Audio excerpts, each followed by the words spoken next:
ओम श्री परमात्मने नमः। जय श्री कृष्णा। राधे राधे। श्रीमद् भगवद गीता के 13वें अध्याय का महत्व। श्री महादेव जी कहते हैं, पार्वती अब 13वें अध्याय की अगाध महिमा का वर्णन सुनो। उसको सुनने से तुम बहुत प्रसन्न होगी। दक्षिण दिशा में तुंगभद्रा नाम की एक बहुत बड़ी नदी है। उसके किनारे हरिहरपुर नामक रमणीय नगर बसा हुआ है। वहाँ हरिहर नाम से साक्षात भगवान शिव जी विराजमान हैं, जिनके दर्शन मात्र से परम कल्याण की प्राप्ति होती है। हरिहरपुर में हरि दीक्षित नामक एक श्रोत्रिय ब्राह्मण रहते थे, जो तपस्या और स्वाध्याय में संलग्न तथा वेदों के पारगामी विद्वान थे। उनके एक स्त्री थी, जिसे लोग दुराचारा कहकर पुकारते थे। इस नाम के अनुसार ही उसके कर्म भी थे। वह सदा पति को कुबाच कहती थी।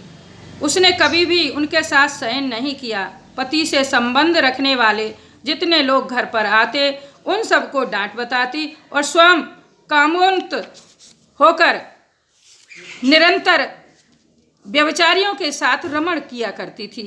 एक दिन नगर को इधर उधर आते जाते हुए प्रवासियों से भरा देख उसने निर्जन एवं दुर्गम वन में अपने लिए संकेत स्थान बना लिया। एक समय रात में किसी कामी को न पाकर वह घर के किवाड़ खोल नगर से बाहर संकेत स्थान पर चली गई। उस समय उसका चित्त काम से मोहित हो रहा था। वह एक एक कुंज में तथा प्रत्येक वृक्ष के नीचे जा जाकर किसी प्रीतम की खोज करने लगी, किंतु उन सभी स्थानों पर उसका परिश्रम व्यर्थ गया। उसे प्रियतम का दर्शन नहीं हुआ। तो वह उस वन में नाना प्रकार की बातें कहकर विलाप करने लगी। चारों ओर दिशाओं में घूम घूम कर वियोग जनित विलाप करती हुई उस स्त्री की आवाज़ सुनकर कोई सोया हुआ बाघ जाग उठा और उछलकर उस स्थान पर पहुंचा जहां वह रो रही थी। उधर वह भी उसे आते देख किसी प्रेमी की आशंका से उसके सामने खड़ी होने के लिए ओट से बाहर निकल आई। उस समय व्याघ्र ने आकर उसे नख रूपी बाणों के प्रहार से पृथ्वी पर गिरा दिया। इस अवस्था में भी वह कठोर वाणी में चिल्लाती हुई पूछ बैठी, अरे बाघ, तू किस लिए मुझे मारने को यहाँ आया है? पहले इन सारी बातों को बता दे, फिर मुझे मारना।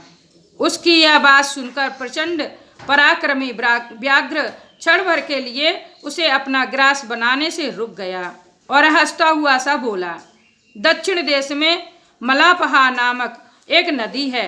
उसके तट पर मुनिपर्णा नगरी बसी हुई है। वहाँ पंचलिंग नाम से प्रसिद्ध साक्षात भगवान शंकर निवास करते हैं। उसी नगरी में मैं ब्राह्मण कुमार होकर रहता था। नदी के किनारे अकेला बैठा रहता और जो यज्ञ के अधिकारी नहीं हैं, उन लोगों से भी यज्ञ कराकर उनका अन्न खाया करता था। इतना ही नहीं, धन के लोभ से मैं सदा अपने वेद पाठ के फल को भी बेचा करता था।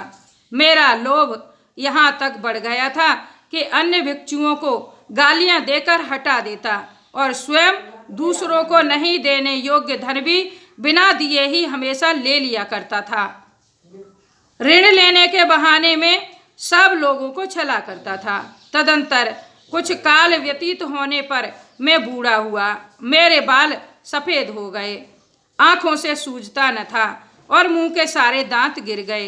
इतने पर भी मेरी दान लेने की आदत नहीं छूटी।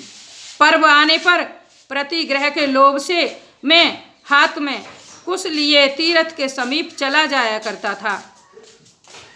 तत्पश्चात जब मेरे सारे अंग शिथिल हो गए, तब एक बार मैं कुछ धूर्त ब्राह्मणों के घर पर मांगने खाने के लिए गया।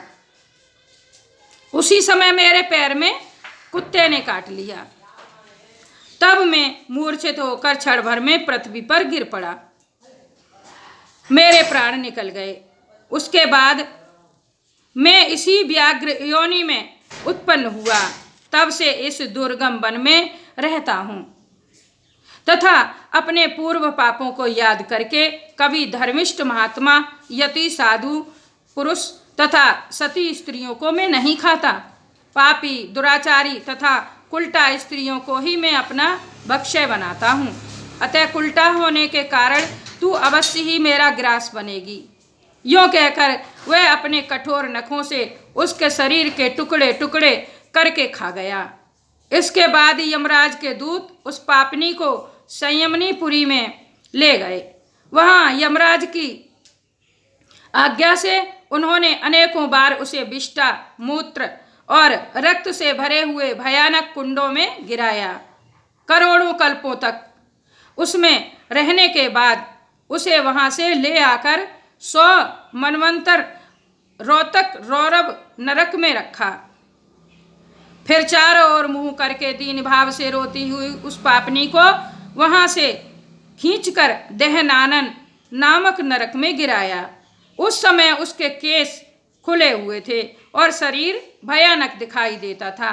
इस प्रकार घोर नरक यातना भोग चुकने पर वह महापापिनी इस लोक में आकर चांडाल योनि में उत्पन्न हुई। चांडाल के घर में भी प्रतिदिन बढ़ती हुई वह पूर्व जन्म के अभ्यास से पूर्ववत पापों में प्रवृत्त रही।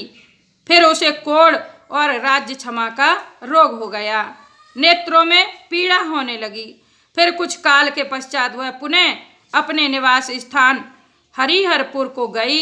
वहां भगवान शिव के अंतःपुर की स्वामिनी जम्बिका देवी विराजमान हैं।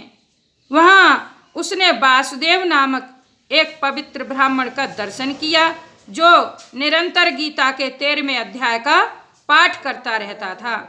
उसके मुख से गीता का पाठ सुनते ही वह चांडाल शरीर से मुक्त हो गई और दिव्य देह धारण करके स्वर्ग लोक में चली गई। बोलिए श्री कृष्ण भगवान की जय। श्रीमद् भगवत गीता का कोई भी अध्याय पाप से मुक्त कर देता है, महापापों से भी मुक्त कर देता है। इसलिए सबको भगवत गीता अवश्य सुननी चाहिए। और मुझसे कोई त्रुटि कोई भूल हो जाए तो उसके लिए क्षमा करें और सब्सक्राइब करें, लाइक करें। राधे राधे, जय श्री कृष्णा।